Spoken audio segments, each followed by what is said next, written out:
Alhamdulillahilladzi ja'ala Ramadana miftahan littariqil huda was-sa'adah wa unzila fihil Qur'an hudan lin-nasi wa bayyinatin minal huda wal furqan.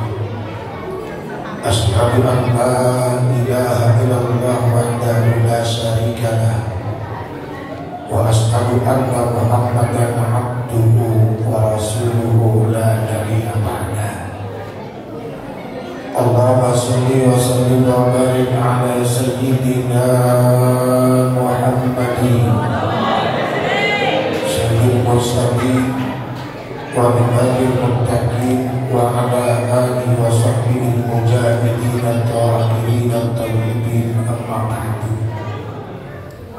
Adratal mukarramin ashabul fadilah wassada ala sayyidil ulama bilusus. Semoga tuan-tuan guru yang hadir malam ini yang sama kita muliakan, guru kita, orang tua kita, Mukarram al-Muhtaram Kiai Haji Muhammad Fa'lan Akhir al-Fadil, sahabat dan guru saya Kiai Haji Dr. Muhammad Mas'ud LCMA, yang sama kita muliakan Akhir al-Fadil Ustaz Murajani, Ustaz Nurjaya, Ustaz Dana, Ustaz Ujang DKM Masjid Banu Rahman, Sahibul Wasilah Ustaz Dayan, juga orang tua kita Mamanda Kiai Haji Muhammad Farid, juga Mamanda Haji Ahmad. Subhanallah, malam ini tim saekah guru Kiai hadir berkah. Amin ya rabbal alamin. Para orang tua, para sepuh hadir, orang tua kita Bapak Haji Mukri, Ketua RT 08 Bapak Haji Sabeni, Ketua RT 09 Bapak Haji Husin Teristimewa, Ketua RW 010 Bapak Muhammad SE. Alhamdulillah hafal. Emang modal ceramah menghafal, karena bolak-balik ke Menceng Pulau Mulu kaki udah pada rontok di sini. Mudah-mudahan mereka semua selalu dalam lindungan Allah Subhanahu wa Ta'ala. Semoga para asatidzah, guru ngaji, pimpinan majelis taklim, tim hadrah, remaja dan remaji serta pemuda Islam Masjid Riyadut Taqwa, mudah-mudahan mereka semua telah dijadikan anak-anak yang birrul walidain, taat pada Allah dan Rasul, juga bakti kepada kedua orang tua. Amin ya rabbal alamin. Ibu, bapak, jamaah sekalian, maaf ini duduk karena pegah.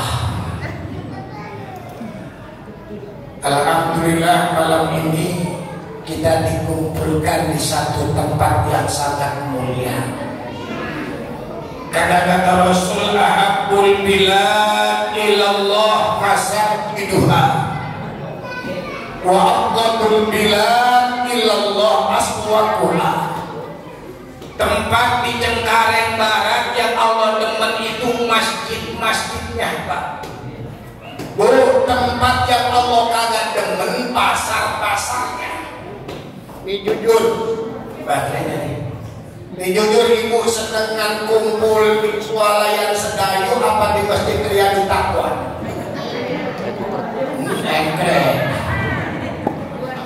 Ini bapak. Tuker.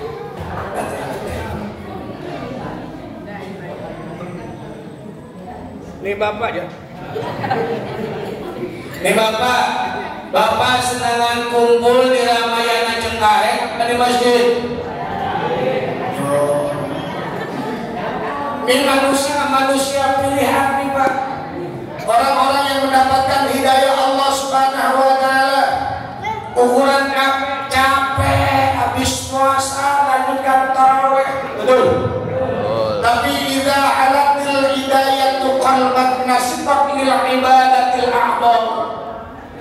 Arti kalau sudah terpatri dapat hidayah itu awak enteng aja Pak kerjain ibadah. Ini kalau bukan lantaran dapat hidayah dari Allah, paling enak juga ngejedok di depan TV makan petis pakai batu, nabi petis sambil tidur, kan renceng biasa. Tapi lantaran hidayah Allah, malam ini kita bisa kumpul di tempat yang sangat mulia. Bahkan tadi di Masjid Riyadut Taqwa ini dibacakan maulid berjanji. Padahal Allah tempat kata Imam Suyuti, ma min baiti au masjidi au mahallati quri'a bi maulidun Nabi sallallahu alaihi wasallam illa hafatil malaika wa sholatil malaika. Tidak ada satu tempat Bu, baik itu masjid ke, musola ke, rumah ke, yang di dalamnya dibacakan maulid, tak lain dan tak bukan di malaikat miterin kita. Jadi pojok ada malaikat kok. Masa jalan malaikat Israel. Untung malaikatnya enggak kelihatan.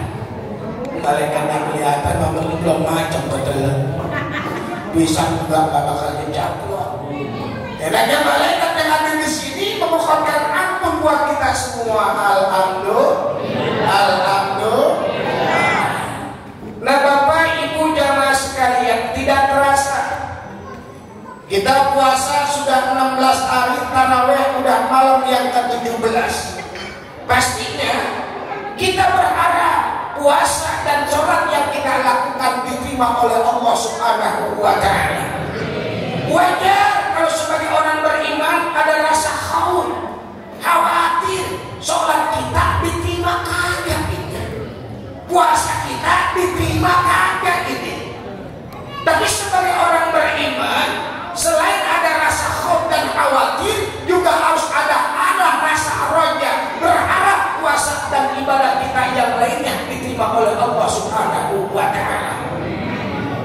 Kalau ibadah kita pengen diterima oleh Allah, rujukannya dalam Al-Quran, tepatnya surah Al-Kahfi, "Faman kana yarju liqa'a rabbih falyamal 'amalan shalihan wa la yusyrik bi ibadati rabbih ahadan."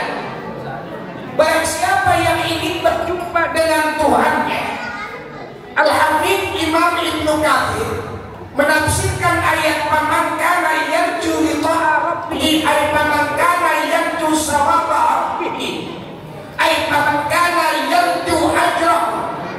Beliau menafsirkan barang siapa yang nanti berharap pahala Tuhannya, berharap balasan dari Tuhannya, maka yang pertama adalah al-ya'mal amalan shalihah, harus beramal soleh. Amal soleh yang bagaimana yang diterima? Standarisasinya adalah harus ada ilmunya.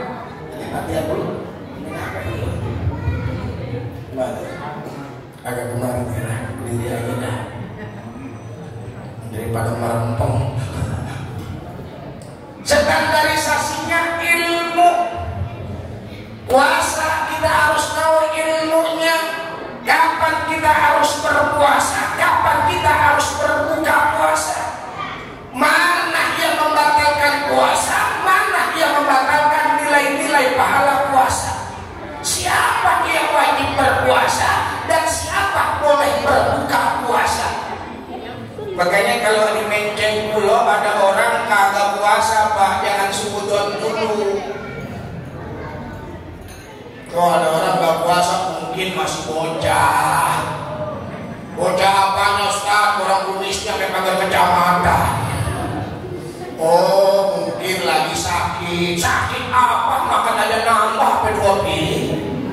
Oh, mungkin lagi stres. Stres apa? Kali pokok di pos ngomongin caleg. Oh, dia mungkin bukan orang Islam. Mungkin dia mau Konghucu. Karena Konghucu mah gak wajib berpuasa. Amal soleh standarisasinya harus ada ilmunya. Maka di kampung kalau masih banyak guru, di kampung kalau masih banyak ustaz, masih banyak guru ngaji Pak, kampung selamat Pak. Makanya ulama itu, para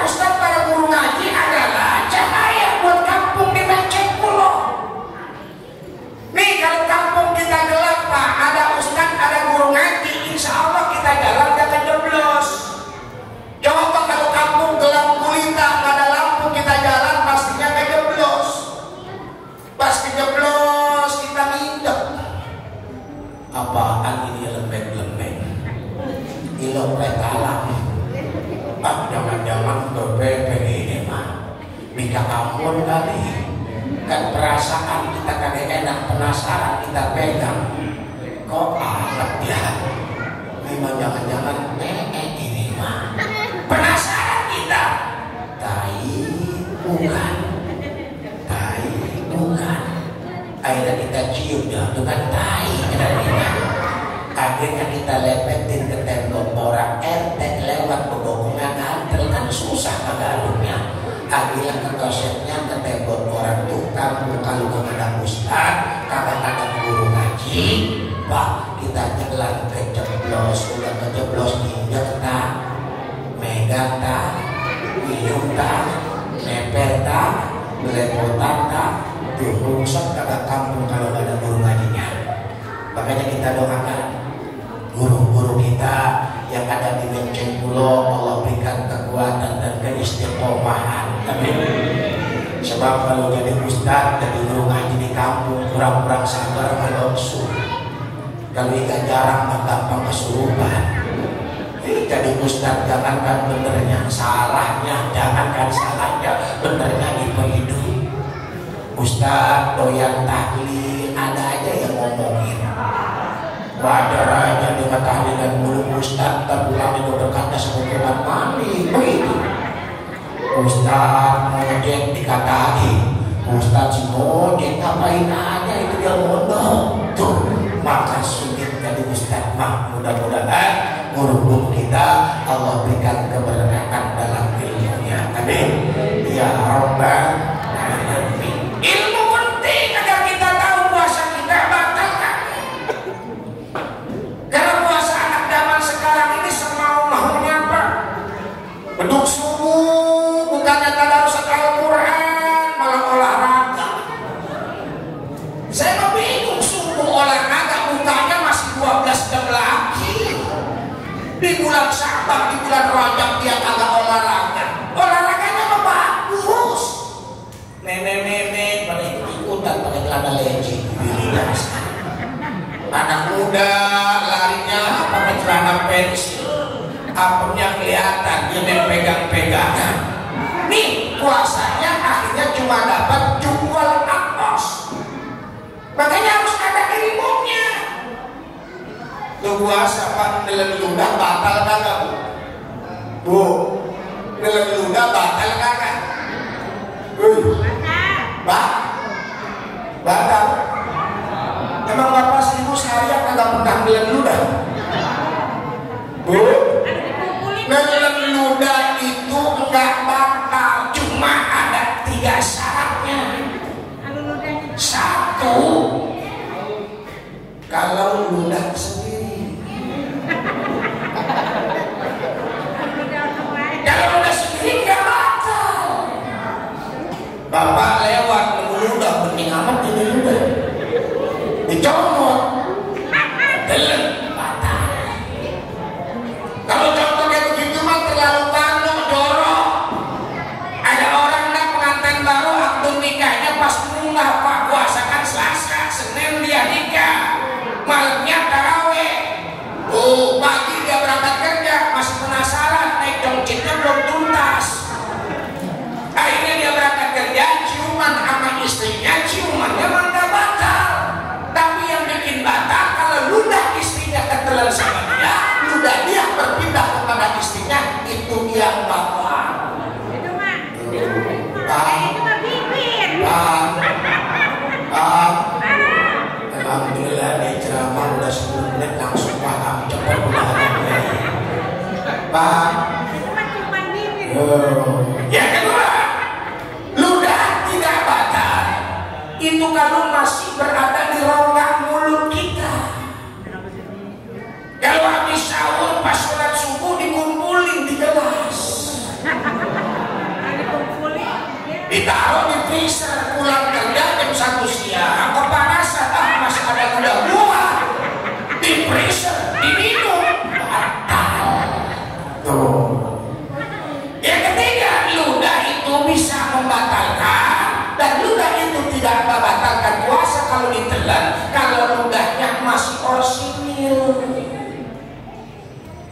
Bapaknya masih orsinil. Kalau lugatnya udah bercampur sirup marjan yang warna merah merekah, bapak kekumur. Anak lagi pulang dari belakang, Pak lagi ngapain? Ketelan Pak. Tahan. Tapi kalau lagi wudu, ibu kekumur, tahu-tahu kucing lewat dicakap, kaget, ketelan, rezeki. Cuma kalau wudu jangan curang, kekumurnya 3, dikeluarinnya 2. KPK lepas itu bakal sanggup. Jadi pentingnya ilmu itu supaya ibadah kita bisa diterima oleh Allah Subhanahu wa ta'ala.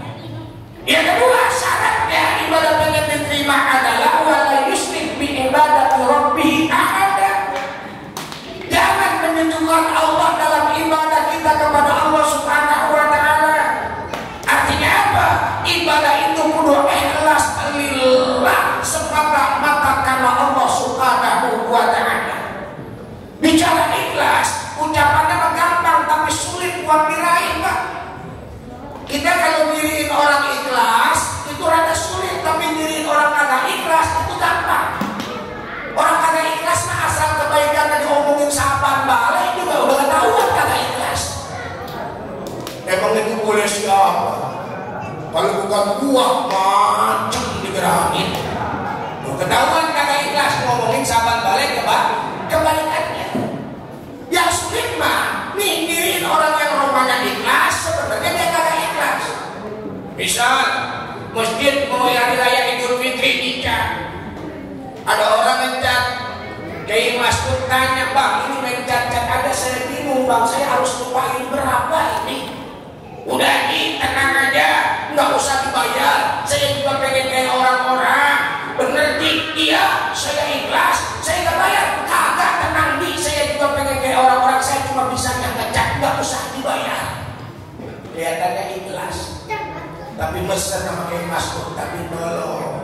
Besok Jumat umumin bahwa ini yang ngecat saya nggak pengen dibayar. Tuh romannya mah ikhlas, tapi sebenarnya kagak ikhlas. Apa sih ikhlas itu? Kata ulama, nafyul khalqi bi ibadatil khaliq. Meniadakan makhluk tatkala beribadah kepada Allah. Untungnya ulama membagi ikhlas menjadi 3, Pak. Ada yang namanya ikhlasul awam, ikhlasnya orang awam. Ikhlasnya kita deh, ikhlasnya saya, ikhlasnya orang awam, Pak. Kita sholat pengen masuk surga. Abang puasa kan takut masuk neraka, betul? Kita ibadah masih minta bagian akhirat, tapi masih minta bagian dunia. Itu ikhlasnya orang awam. Boleh. Saya dari rumah ikhlas mengenal apa? Bismillah dakwah. Bismillah saya ikhlas menyampaikan tentang peristiwa nuzulul Quran, tapi masih ngarepin amplop. Tuh. Itu ikhlasnya orang awam. Di bapak datang kemarin kan harapan ada kue sepotong 2 potong belewe ya. Ikhlas, cuma masih ngarepin bagian dunia. Boleh, boleh. Kan kadang-kadang kita mau baca Yasin sampai 41 balik malam Jumat. Tapi ternyata baca Yasin 41 balik malam Jumat ngarepin apa? Besok ukur biar jadi, kemarin kagak jadi belang goceng doang kagak jadi. Kan kadang-kadang kita membaca sholawat Naria sampai 4444. Tujuannya betul baca sholawat, tapi masih ngarepin. Ternyata baca sholawatnya besok mau ketemu bos titik 2. Biar bos yang belum ada pegang akan ingat begitu. Boleh, boleh, tapi ikhlasnya orang awam. Ada ikhlas mukhlas, ikhlasnya orang yang di atasnya. Dia sholat aja, puasa aja, tahajud aja. Perkara yang mendapatkan keberkahan hidup di dunia itu imbas dari ibadahnya kepada Allah. Beda sama kita. Kita mau sholat tahajud aja jam 3 bikin status, bangun, tahajud, kita. Sholat Jumat berangkat dari jam 11, OTW masjid sepi bingit, begitu kita. Betul? Kalau kita pilih ikhlas puasa saja perkara Allah berikan keberkahan hidup untuk kuasa Allah, dia cuma minta husnul khotimah dan masuk surga Allah Subhanahu wa ta'ala. Yang ketiga, khawasil khawas, orang yang ikhlasnya udah tingkat istimewa, ini kelasnya para wali. 11 Rabi Agung Adawiyahnya itu doa beliau, ya Rob, kalau saya ibadah kepadamu makin masuk surga, kunci surga sekencang-kencangnya. Kalau seandainya saya ibadah kepadamu takut masuk neraka, buka pintu neraka seablak-ablaknya. Tuh kelasnya para wali Pak, ibadah kalau pengen masuk surga dia mohon ya Allah gembok aja udah surga kunci kencang. Kalau saya seandainya ibadah takut masuk neraka, jeblosin aja saya ke neraka. Tapi jangan haramkan ya Allah, kalau saya nanti ingin mendapat ridhamu dan bisa menatap jannah, cuma itu yang dia minta. Maka dari sekarang puasa kita udah 17 hari ini, maka luruskan dulu ibadah kita. Mudah-mudahan puasa kita, tarawih kita diterima oleh Allah Subhanahu wa ta'ala. Amin. Ya Rabbal alamin. Nah Bapak Ibu jamaah sekalian, acara ini tentunya digelar bukan sekedar memperingati peristiwa nuzulul Quran. Lebih dari itu, acara ini kita laksanakan dengan satu harapan, kita bisa meningkatkan peran dan fungsi Al-Quran dalam kehidupan kita, dan kita bisa bersahabat dengan Al-Quran. Dari sinilah nantinya kita bisa hidup bersama dengan Al-Quran. Kenapa? Hidup kalau bersama Al-Quran selamat dunia akhirat. Maka benar dan tidaknya orang menceng pulau bukan kata dia. Gak enak kalau ngomong mah, gue perasaan udah bener dasar dari orang. Nanti ngomong gitu ya, perasaan gue udah bener sih dari orang. Tapi kalau ada yang bilangin suka begini, bang, abang hebat, sembahyang rajin, puasa doyan, wiridan betul, cuma karena orangnya rada beri. Emang itu nonton dari siapa kan bukan dari gua. Acara kalau gak gua salah jadi. Tuh begitu kita mah. Makanya bagaimana kita pengen hidup bersama dengan Al-Quran, paling tidak ada 5 yang harus kita lakukan dalam hidup ini. Pertama, kita harus beriman kepada Al-Quran. Bu, ibu yakin dengan Al-Quran? Ibu beriman pada Al-Quran? Apa yang dikatakan Al-Quran hitam, ibu hitam? Kata Quran ke kiri, ibu ke kiri? Yakin? Coba hati-hati Bu. Kenapa? Jangankan yang 30 juz, jangankan yang 114 surah, jangankan yang 666 ayat, 1000 ayat ancaman, 1000 ayat janji, 1000 ayat perintah, 1000 ayat larangan, 1000 ayat amsal, 1000 ayat akhbar, 500 ayat halal dan haram, 100 ayat nasib dan mansuh, 66 ayat halal dan haram, dan 66 adalah ayat zikir, tasbih dan doa. Genap 6666 ayat. Jangankan orang menceng pulau tidak percaya dengan 30 juz Al-Quran, jangankan tidak percaya dengan 114 surah, 1 ayat saja kita mendustai isi kandungan Al-Quran. Sababun min asbabi riddah, penyebab keluar dari agama Islam, dengan kata lain murtad. Makanya saya coba nih orang menceng pulau ibu-ibu, ibu yakin apa yang dikatakan Al-Quran ibu imani? Coba saya tes. Di dalam Al-Quran ada ayat berbunyi fankihu ma tobalakum minan nisa'i makna wasilasa waruban. Bu, bahwa lelaki mu RT ke RW ke DKM ke Ustaz ke Ansip ke boleh kawinin perempuan 2, 3 sampai 4. Ibu setuju?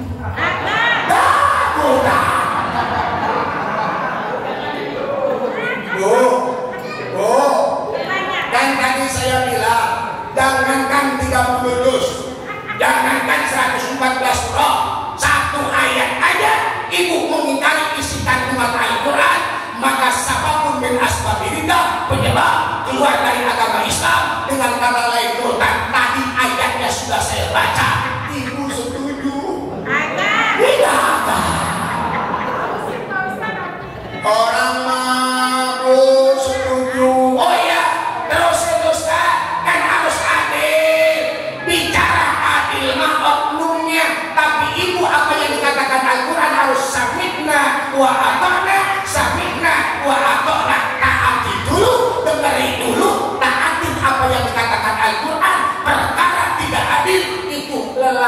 lakinya. Makanya lelaki juga perlu tahu diri, usap tidak, jarang kakak. Betul Bu? Bahkan perempuan tergantung laki ya. Atau gimana bininya mau nurut, orang lakinya ayap-ayapan mulu ya. Atau gimana bininya mau sayang, sama biduan royal, sama bini mah pelit ya. Itu betul. Giliran nyawer biduan, janda mana cepet. Giliran sama bini kembalian rokok 7.000 ditanyain ya.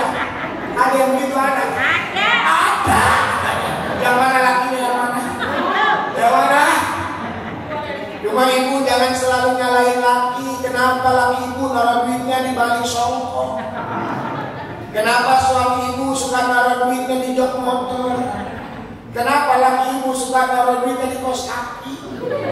Itu mungkin ibu terlalu pintar nyari duit. Kata bininya, Pak, ini duit apa? Kata lakinya, yang di lemari bukan. Habis yang di mana? Ibu bukan, kata bininya. Habis yang di mana? Di jok motor. Kata lakinya, itu mah duit suwe. Emang ada bang duit suwe? Iya. Benar di mana dia ketemu? Melu itu duit suwe. Tapi insya Allah muka-muka begini mah istri-istri yang soleha. Ya Rabbal imani dulu Al-Quran. Dalikal kitabu la raiba fi hudan lil muttaqin. Fungsi dari Al-Quran salah satunya adalah hudan, petunjuk. Dan makna hudan kata Imam Ibn Ruslan dalam kitab Jubatnya paling tidak ada 3. Yang pertama adalah hudan, petunjuk buat keimanan. Dengan kata lain akidah kita. Kita kudu iman apa yang dikatakan Al-Quran tentang utusan Allah, tentang para malaikatnya, tentang kitab-kitabnya.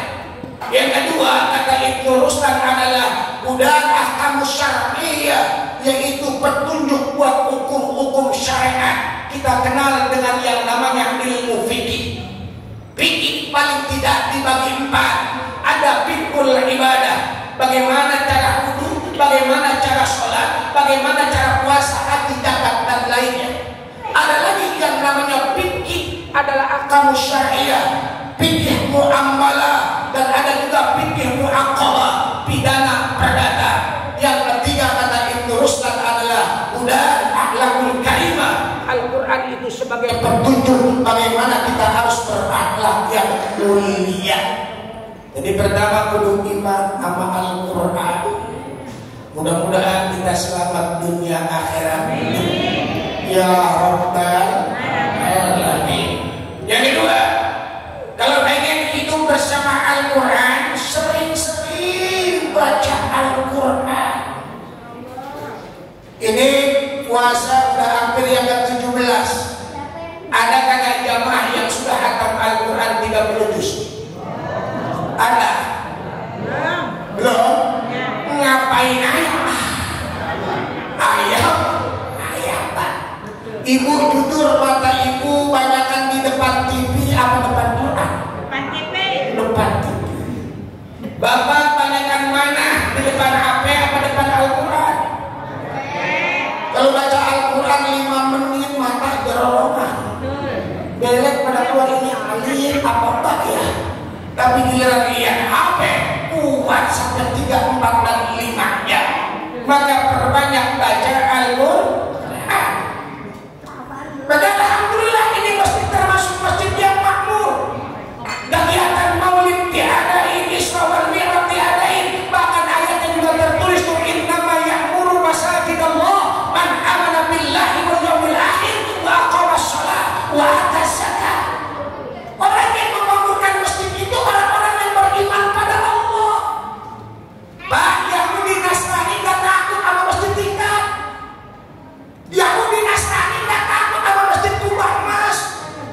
Buat mereka bangun tempat ibadah bin salabin abrakadabra kelar 3 bulan.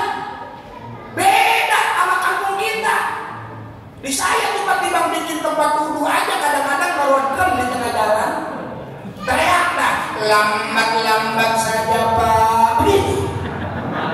Lambat-lambat saja. Akhirnya lambat, orang disuruh lambat sama dia. Ya emang begitu di kampung mah, kita ngajak saudara kita sedekah kayak odol.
bisa nama. Tapi kalau baca Quran, makhrajnya kudu bener, tajwidnya kudu bener. Tanya ke Ustaz Anwar, baca bismillah aja ngaji tidak cukup 3 bulan. Makanya untung kalau punya anak bisa baca Al-Quran. Silakan anak orang mencet pulau anaknya ada yang jadi kontraktor, terserah. Ada yang mau jadi dewan, bodo amat. Ada yang mau jadi pemborong, terserah. Ada yang mau jadi camat, terserah. Tapi ingat, sesuai. Kalau punya anak kagak bisa baca Al-Quran. Silakan anak ibu punya anak jadi angkatan polisi, dari Kapolres, jenderal sekalian. Tapi sesuai kalau anak kagak bisa baca Quran. Apa mentang anak-anak jenderal? Apa mentang ibu punya anak polisi? Nanti ibu meninggal dunia, minta kirimin pistol, membebaskan akhir, gak bisa. Bapak meninggal dunia, bapak bukan polisi tuh. Ini bapak pistol, bapak membebaskan akhir, tidak sama malaikat. Kan enak kalau ibu bapak meninggal dunia, anak ibu enggak, baru sekolahnya SD, masuk Mahat Al-Kausar, belum bisa baca juz amma, diajarin sama Kiai Mas'ud. Ya udah dong, lu masih Iqra 1, ya, bapak haba, lambo malu, bapak lupi. Bapak haba, batako. Orang bapak mau bikin kontrakan, ibu meninggal dunia, bapak meninggal dunia, anaknya lagi belajar ngaji di Mahat Al-Kausar. Tu'adu alal amwal minal aqibai wal asai bil bardah. Diperlihatkan sama malaikat, orang lemah. Bisa orang lemah. Nih ada kiriman pahala dari siapa? Anak lu lagi ngaji di pondok pesantren Mahat Al-Kausar. Ibu sedang terbuyur katu, harusnya digedik sama malaikat karena anak ibu ucapin Al-Quran, diangkat palunya. Subhanallah. Coba kalau ibu meninggal dunia, anak nggak belajar ngaji, nggak ada di pesantren, nggak ada di madrasah, nongkrong doang di depan, baby, bala ya.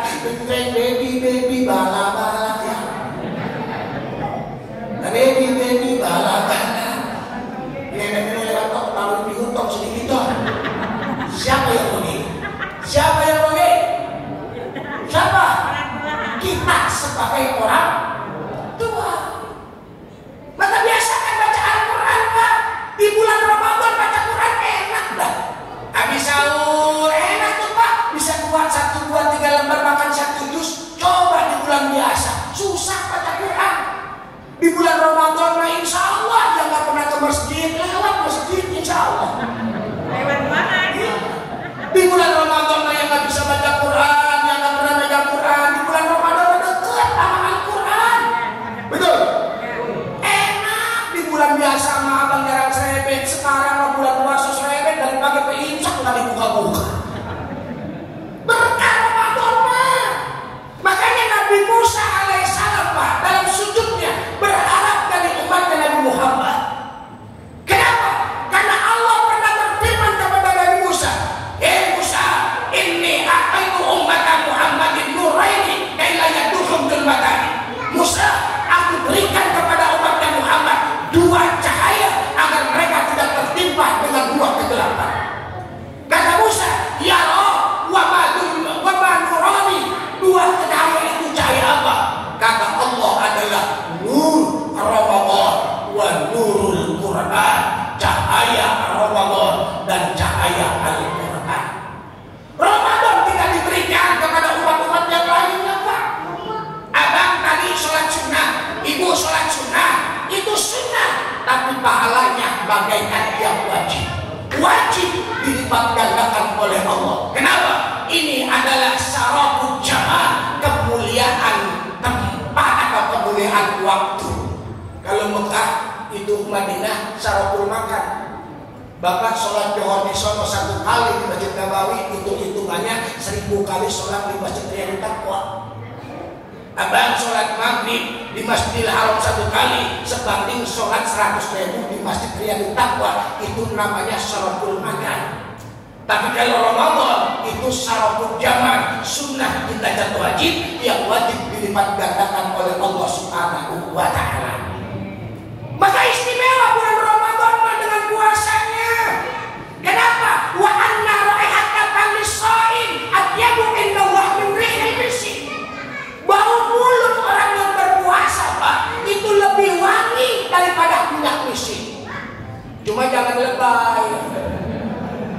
Ntar pas siang-siang kemari bolong malam, bau minyak misi kagak boleh keluar. Atau orang minta Uber jadinya. Tuh, bau minyak misi masih kalah dengan bau mulut orang yang berpuasa. Subhanallah. Makanya baginda Rasul, Pak, 2 bulan sebelum datang Ramadan, 60 hari sebelum datang Ramadan, baru masuk tanggal 1 bulan Rajab, Rasul sudah berdoa, Allahumma barik lana fi Rajab wa Sya'bana wa balighna Ramadan. Rasul yang mulia saja, pemegang pintu kunci surga, masih berharap pengen ketemu dengan bulan Ramadan. Kita nabi bukan, wali bukan. Kita gak pengen masuk bulan Ramadan. Ramadan mulia, tapi tidak bisa melebihi kemuliaan Nabi kita Muhammad. Lailatul Qadar mulia, tapi tidak bisa mengalahkan kemuliaan Nabi Muhammad. Tapi begitu mulianya baginda Rasul, masih pengen berharap ketemu dengan bulan Ramadan. Mudah-mudahan ini bukan Ramadan terakhir, bukan baginda. Mungkin kemarin ada saudara kita yang taraweh bareng kita, sekarang udah kagak ada. Mungkin kemarin yang kemarin ngebangkit sahur bareng Edwin Muhammad sama bareng apa Haji Sabeni, sekarang mah kagak ada. Maka gunakan riba bulan Ramadan itu semaksimal mungkin. Ya, semaksimal mungkin. Kalau kemarin belum bisa baca Al-Quran Ramadan yang lalu, yuk sekarang belajar Al-Quran. Ustaz malu saya kalau belajar alif-alifan. Jangan belajar alif-alifan langsung alif beneran. Ngapain belajar alif-alifan? Alif beneran. Ibu bapak jangan malu nggak bisa baca Quran, tapi yang penting mau belajar. Emang ada istimewanya orang yang bisa pandai Al-Quran mahir, orang yang pandai baca Al-Quran seperti kiramil bararah bersama para malaikat yang mulia dan taat. Walladzi yaqra'u bil Qur'an, orang yang baca Al-Qur'an wa yatata'u fihi, dan dia bacanya terbata-bata. Dia garap, dia baca bismillah, bismillah. Diajarin iya karena na'budu, dia baca iya karena berdua, diajarin. Dia masih terbata-bata, terbata-bata karena dia susah melafalkannya, itu masih dapat pahala 2, pahala membaca Al-Quran dan pahala belajar Al-Quran. Dahsyat Al-Quran apa? Mujizat yang tidak bakal habis nanti sampai hari kiamat. Bahkan ini air bakal dibacain ayat suci Al-Quran dari molekul-molekul yang padat bisa menjadi obat syifa wa rahmatul lil mukminin. Dari air rupiah. Di kampung saya ada laki-laki ngkong-ngkong, bukannya kiai, cuma dia yakin dengan ayat Al-Quran. Itu saban ada orang ketulangan, tahu ketulangan? Mending makan bahan ikan dapur. Itu saban ada orang ketulangan, cuma diobatin sama beliau, dibacain Quran surah Al-Qalam. Dia cuma yakin dibacain sama beliau. Nun wal qalami wa ma yasturun. Dibacain juga. Nun wal qalami wa ma yasturun. Diambil ayatnya, diusap ke bawahnya, turun. Itu tulang turun. Subhanallah. Orang udah tambah sengketa, nggak percaya dia. Dia pengen pembuktian. Akhirnya ada satu makanan 2 piring, yang satu dibacain Quran, yang satu nggak dibacain Quran. Ternyata makanan yang awet dan tahan basi itu makanan yang dibacain ayat suci Al-Quran. Makanya ibu kalau punya nasi tinggal sepiring doang, anak 3 belum makan, udah bacain nasi 7 kali. Awet sakra. Al-Quran bisa menjadi obat. Makanya ini programnya Al-Quran, ini belajar Al-Quran di masjid. Subhanallah. Majtama'at qaumun fi baitin min buyutillah wa yatluna kitaballah wa yatadarasunahu bainahum illa nazalat alaihimus sakinah wa ghasyiyatuhumur rahmah wa hafathumul malaikah. Kalau ada orang penduduk satu kampung kumpul di rumahnya Allah, ini RT 8 sama warga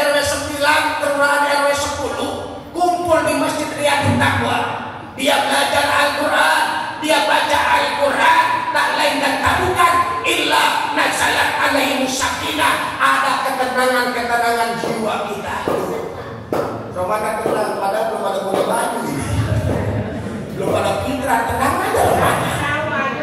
Tahu aja orang rumah sedih semua. Ada ketenangan, kenapa? Karena dibacakan Al-Quran di rumah Allah. Wa ghasyiyatuhum rahmah. Nih rahmat meliputi kita semua. Bahkan para malaikat menaungi kita. Alhamdulillah.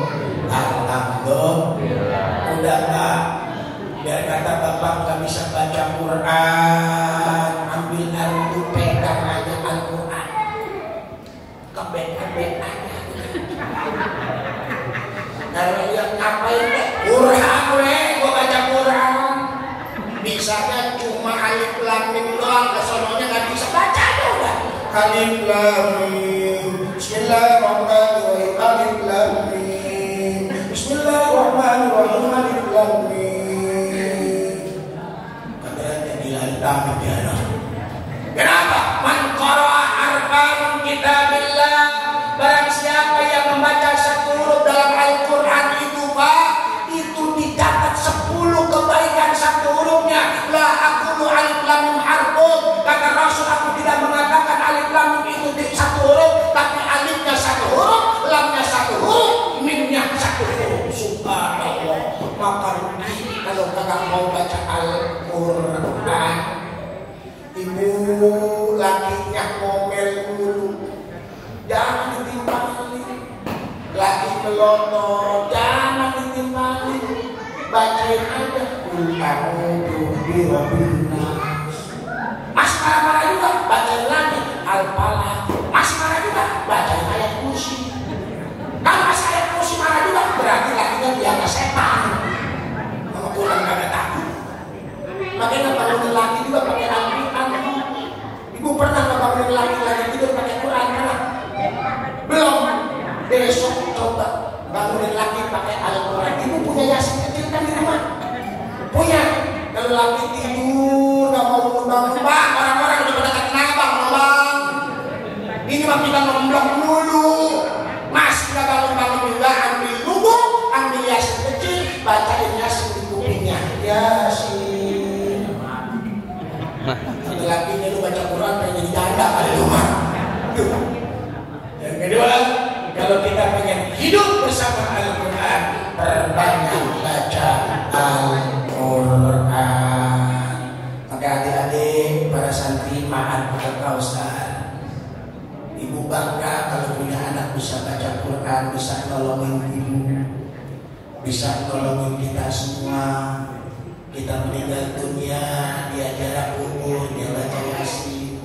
Coba kalau anak gak bisa baca Quran, dia jarak kubur, air mawar doang diguyur sama dia. Tahan tembak ya. Kata bapaknya anu becek tolong. Ingat dulu masih kecil banyak orang tua apakah jarak kubur dekat alun nyewa ustaz. Betul. Kenapa? Anaknya 7. Tapi yang satu PA, yang satu goblok, yang satu gak bisa baca Quran, yang rugi siapa? Yang rugi adalah orang tuanya. Cuma para santri, ilmu dan manfaat, jangan loncong sama orang tua. Sehebat apapun itu santri, tapi kalau ngangindahin sama orang tua, loncong sama emak, ngomong sama orang tua, maka masih menteri, suara lebih kencang daripada suara orang tua, jangan harap hidup akan berkah. Betul. Sebab sekarang banyak anak sampai geledek. Banyak sekarang anak sampai geledek. Kalau ngomong enak banget. Gua gak kayak begini, punya mobil, punya rumah, punya kontrakan, gak pernah sih ngomongin orang tua. Itu anak sampai geledek. Lah sekarang kan anak gampang biasa, tiba mau bantu orang tua ke rumah sakit, bopek orang kebelah dada. Mak gua kalau bukan dia anak, udah mati dari rebo, katanya begitu. Betul. Wa billahumma jana'atul limina rahmah wa qurabir akumah kama rabbayani shaghira. Rendahkan dirimu di hadapan orang tuamu, bakatnya apa juga ngomong sama orang tua kan tunduk. Suara jangan lebih kencang daripada suara orang tua. Dulu Pak ada orang soleh, ketika emaknya manggil labbaik dia jawab. Akhirnya dia merasa suaranya lebih kencang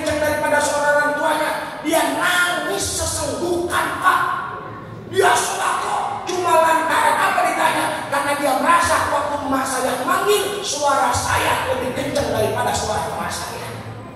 Anak sekarang dipanggil emaknya, apa lagi dengerin yang manggil lu cewek. Ingat, orang tua ada 3. Yang satu adalah emak bapak kita yang besarkan, yang kedua orang tua adalah mertua. Dari mertuaku orang tua, hormatin. Ini mertua datang, laki-laki tidur di situ, bapak maju lah. Maju loh. Ada sebelum cucu kangen udah beras. Jangan, orang tua adalah mertua juga adalah orang. Yang ketiga, misalnya kalau pengen ilmunya mereka, orang tua adalah guru kita. Dia di Mas'ud dari kata Buddha, guru kita hormatilah. Makanya kata Imam Dakwani, man nada syaikhon bismihi lam yamut hatta yakun akal maknawi minal ilmi. Kalau ada orang manggil guru ngajinya, ada orang manggil ustadznya, misalnya bapak umurnya udah 60, ngajinya sama jadi Mas'ud, umur berapa sekarang? 35, tapi dia 34 ya. Bapak ibu ngajinya sama Haji Mas'ud, umur bapak 60 tahun. Ini ngaji biasanya sama Haji Mas'ud jam 8. Cuma sampai jam 8 ditunggu, jam setengah 9 ditunggu, Haji Mas'ud belum nongol. Terus bapak ngomong begini, itu si Mas'ud ngadar kalau itu si Mas'ud. Bapak ngomong begitu, bapak ngomong begitu, itu si Mas'ud ngadar kalau udah lama dari rumah sekitar pakai ngaji. Jam segini belum datang si Mas'ud ngerti. Itu kalau ada orang nuntut ilmu, gurunya dia kata gurunya lebih mudah. Gurunya jangankan ada, tidak ada di hadapannya. Kalau manggil gurunya dengan namanya saja, kata Imam Dakwani, dia akan meninggal dunia mengalami kefakiran ilmu dan hartanya. Alhamdulillah. Jadi orang guru berdarah, Pak, darahnya itu berbisa. Bahkan dalam kitab ayat kulir banding, Pak. Makanya ulama-ulama dulu ilmunya manfaat, taktik taktik sama gurunya. Itu dalam kitab ayat kulir banding, ada ulama besar, Pak, punya murid ribuan. Lagi ngajar begini, beliau duduk, tahu-tahu berdiri lama begini. Lama berdiri, duduk lagi. Kelar lagi, ditanya sama murid, Tuan Guru kok tadi lagi ngajar, tiba-tiba duduk ada apa? Apa kata gurunya santri ini? Ini buat santri ini khususnya nih. Ya, kata gurunya tadi waktu saya ngajar kalian, ayam guru saya lewat. Tiba ayam gurunya doang lewat, ulama besar ngormatin ayam. Ditanya kenapa guru? Karena saya tahu itu ayam guru saya. Bukan ayamnya yang saya hormati, pemilik ayam itu guru saya. Saya hormati guru saya sebagai pemilik ayam itu. Tiba ayamnya, apalagi anaknya. Sampai sekarang gimana mau berkah ayam gurunya ditolong, dipotong. Betul? Iya. Sedang gurunya bagus, dijajalin dia. Guru cakep apa celana ini? Betul? Guru piara ikan, koi habis. Kata dia, ngalah berkahnya. Itu bukan ngalah berkahnya, ngeloncong. Hati-hati. Maka lagi-lagi di kampung mah insya Allah berkah kalau masih ada pesantren, masih ada guru ngaji, betul? Iya.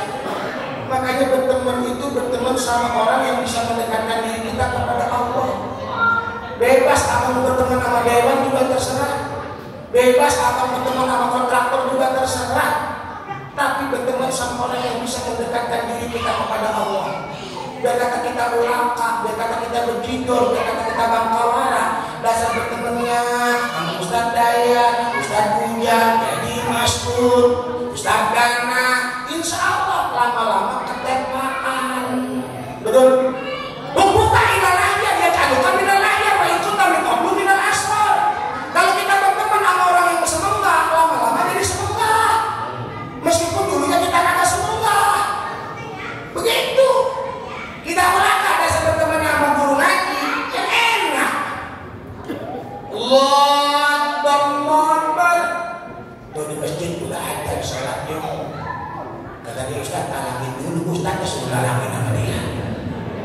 Bang, sholat mah nggak bisa ditalangin. Ya udah Ustaz, saya tanda mulainya pas tanggal 20 ke atas. Besok begitu lagi. Lama kelamaan, insya Allah manusia bakal berubah. Betul? Yang kedua, yang ketiga, kalau kita pengen hidup bersama Al-Quran, bukan hanya sekedar beriman pada Al-Quran, bukan hanya sekedar banyak baca Al-Quran, tapi memahami isi kandungan Al-Quran. Jangan sampai Al-Quran kita baca, tapi Quran sendiri melaknat kita. Banyak dia baca wailul lil mutaffifin, celaka orang yang berlaku curang. Dia dagang timbangan di gandeng, ada kerang di ketok. Berarti kan nyumpain dia sendiri, betul? Maka selain kita baca Al-Quran, kita harus bisa memahami isi kandungan Al-Quran. Barang siapa yang membaca Al-Quran, dia mampu memahami dan mengamalkan isi kandungan Al-Quran. Quran dijadikan imam di dalam kehidupannya, tidak dijadikan makmum dalam kehidupannya, maka Al-Quran itu nanti akan mengiringi dia masuk ke surga. Tapi kalau Al-Quran dijadikan makmum, kata Quran ke kanan dia ke kiri, kata Quran merah dia hitam, maka Al-Quran tersebut nanti akan mendorongnya ke neraka. Nah, itu bila maka pentingnya ngaji. Membaca kitab kuning kan ada hurufnya, bisa aja dibaca dorong lihat di mudah begitu, begitu, ya.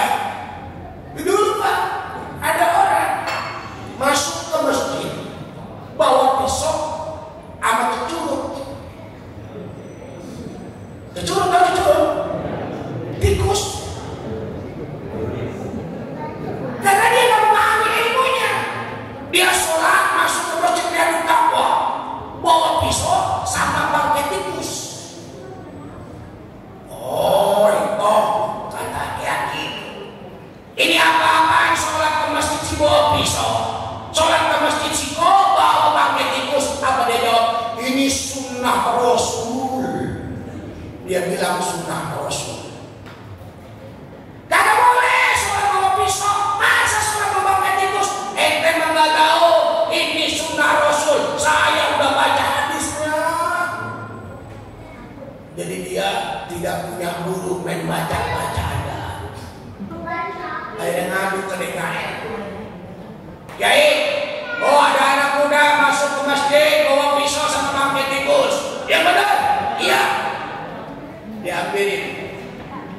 Anak muda, ini kenapa kamu sholat kok bawa bangkai tikus sama pisau? Apa dia jawab? Di sunnatul Rasul. Ini sunnah Rasul, Kiai. Atau Kiai yang bingung, dia bilang sunnah Rasul. Dapat dari mana kamu? Saya baca sendiri hadisnya. Ternyata dia baca hadis salah baca. Di situ ada idza sami'tumul iqamah famsu ila shalah fa alaikumus sakinah wal. Kalau kamu mendengar iqamah sudah dikumandangkan, bersegeralah menuju tempat sholat dengan tenang. Cuma dia salah baca, harusnya dibaca sakinah, dia baca bisikin wal wafer. Sikin itu artinya pisau, wafer artinya adalah bangkai tikus. Jadi dia salah baca. Tuh kalau kagak ada guru. Sama Tumal Hakim juga. Bapaknya Covid. Ketika orang tuanya sudah meninggal dunia, dia nggak pernah belajar kitab. Dia cuma baca buku-buku saja, sebaca-bacanya. Ternyata ada satu kitab itu karena udah lama hurufnya titiknya berubah. Harusnya al-habbatus sauda sifaun min kulida. Ginten hitam adalah obat dari segala penyakit. Cuma itu kitab udah lama Pak, berecetan titiknya.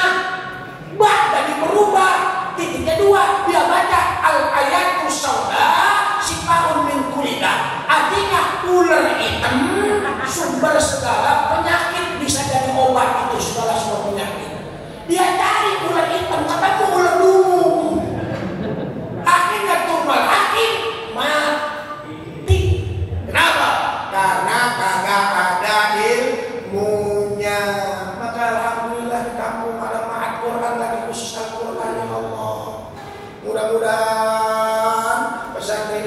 semakin berkembang dan maju. Amin. Ya Rabbal. Jarang-jarang Jumat Al-Quran ada di kampung. Betul. Maka anak-anak kita, ayo kita ajarkan. Paling tidak cinta sama nabinya, cinta sama ahli baitnya. Yang ketiga cinta pada Al-Quran. Anak kalau ada cinta sama Al-Quran, insya Allah bibirnya basah dengan lapan-lapan Allah. Nabi berkah buat kita. Amin ya Rabbal. Yang terakhir karena udah malam ini nggak mungkin sampai jam 12 malam. Sebab malu sama beker kalau ceramah ke jam 12 malam kayaknya. Beker aja kalau malam jam 12 malam jarum pendek sama jarum tajam pada main tinggi aja. Kita malu sama beker. Ya. Yang kelima, kita memasyarakatkan Al-Quran. Sebab doktrin-doktrin nilai Al-Quran tidak mungkin kita bisa praktekkan sendiri. Wal takum minkum ummatu yad'una ilal khair wa ya'muruna bil ma'ruf wa yanhauna 'anil munkar wa ulaika humul muflihun. Ayo, kita jangan bisa baca Quran sendiri, ajak saudara kita yang belum bisa baca Al-Quran. Kita terjemahkan dalam kehidupan kita, lisan kita jadi lisan Al-Quran, gerak kita jadi gerak Al-Quran, akhlak kita jadi akhlak Al-Quran. Kita jangan enak-enakan ibadah sendiri. Kenapa? Rasul pernah ditanya sama sahabat. Ketika itu Rasul bertanya, "Atulakul qaryah fiha sholihun." Ketika Rasul ditanya, "Ya Rasulullah, apakah satu kampung bisa dibinasakan padahal di dalamnya banyak kiai?" Kalau seandainya kampung bandara mulu, bejidor melulu, Pak, ada ustaz, ada kiai, hancur wajar. Tapi ketika Rasul ditanya, "Ya Rasulullah, atulakul qaryah wa fiha sholihun." Apakah satu kampung, satu negeri dihancurkan oleh Allah sementara di dalamnya banyak orang soleh?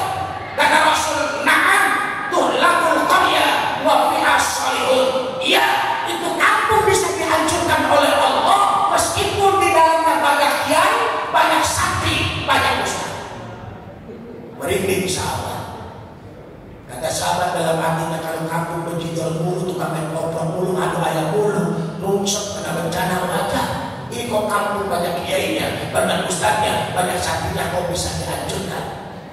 Bima ya Rasulullah, sebab apa itu kampung bisa dihancurkan ya Rasul? Padahal di dalamnya banyak kiai, banyak ustaz, banyak santri. Kata Rasul, bisukutihim an ma'asillah. Karena diamnya mereka dengan kemaksiatan yang ada di sekitarnya. Kita ngaji tapi ngadu ayam di samping masjid kita antepin. Kita ngaji, kita sholat berjamaah, tapi tetangga kita ngedongdot, kita liatin. Kita ngaji, kita sholat berjamaah, ada di sekitar kita mabuk-mabukan, kita biarin. Berarti kita membiarkan mereka. Emang rada berempat melarang dari ngajak mah. Kalau kita ngajak mah nggak ada tantangannya. Kata Kemas tuh, "Bapak Ibu besok hadir ya malam 17 Nuzulul Quran." "Ustaz, saya mah badan saya pada terentak, lambung saya lagi angot, mahnya udah kedalot, saya nggak bisa hadir." Kita nggak bisa. Tapi kalau ada orang ngajak ayam kita larang, orang main koplo kita cegah, orang minum kita larang. Kalau dia nggak senang Ustaz, urusin aja diri ente, kuburan masing-masing. Duit saya nggak pernah saya nungguin Ustaz. Ustaz juga silakan surga buat Ustaz. Saya neraka, biarin saya neraka juga orang ente. Begitu betul. Dua, kalau kita ngajak kebenaran maka rada gampang. Tapi kalau mencegah kebenaran rada sulit. Tapi kalau kita cuma mengajak kebenaran, kita belum sempurna sebagai hamba Allah. Karena apa? Kita tugasnya dua, mengajak kebaikan dan mencegah kebenaran. Kuncinya apa? Innas sholata tanha 'anil fahsya'i wal munkar. Subhanallah, ini kaligrafi kelaminnya penuh pesan semua. Mudah-mudahan apa yang saya sampaikan bisa ada manfaatnya. Paling tidak kita hidup ini sesuai dengan aturan Al-Quran. Yuk, Allahumma sholli ala sayyidina Muhammadin tibbil qulub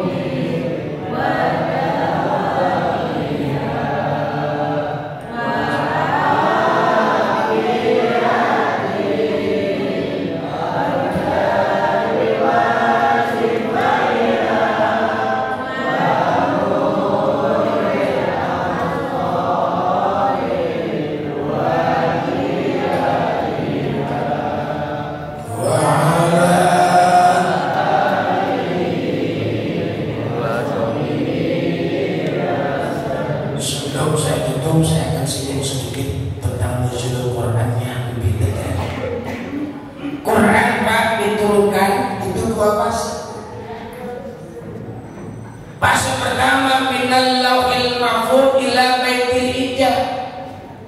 Al-Quran dari lauhil mahfuz itu diturunkan ke baitil ijab minas sama'id dunya, yang berada di langit dunia. Baitun dari langit itu ada dua. Yang pertama Baitul Ma'mur. Kalau di bumi ada Baitullah, tempat tawafnya umat manusia melaksanakan ibadah haji dan umroh. Tapi kalau Baitul Ma'mur itu tempat tawafnya para malaikat. Yang kedua Baitul Ijab, itu pintu langit dunia. Ketika Al-Quran dari Lauhul Mahfuz ke Baitul Ijab, itu diturunkannya dab'atan wahidatan, jumlatan wahidatan, sekaligus 30 juz. Cuma dari Baitul Ijab diturunkan melalui malaikat Jibril ke Nabi kita Muhammad, itu makan waktunya 23 tahun munajjamah, berangsur-angsur sesuai dengan kejadian dan kebutuhan yang dibutuhkan saat itu. Jadi bedain kapan itu dari Lauhul Mahfuz turun sekaligus ke Baitul Ijab. Itulah inna anzalnahu fi lailatul pada malam qadar. Mudah-mudahan kita semua dapat kebaikan di malam qadar.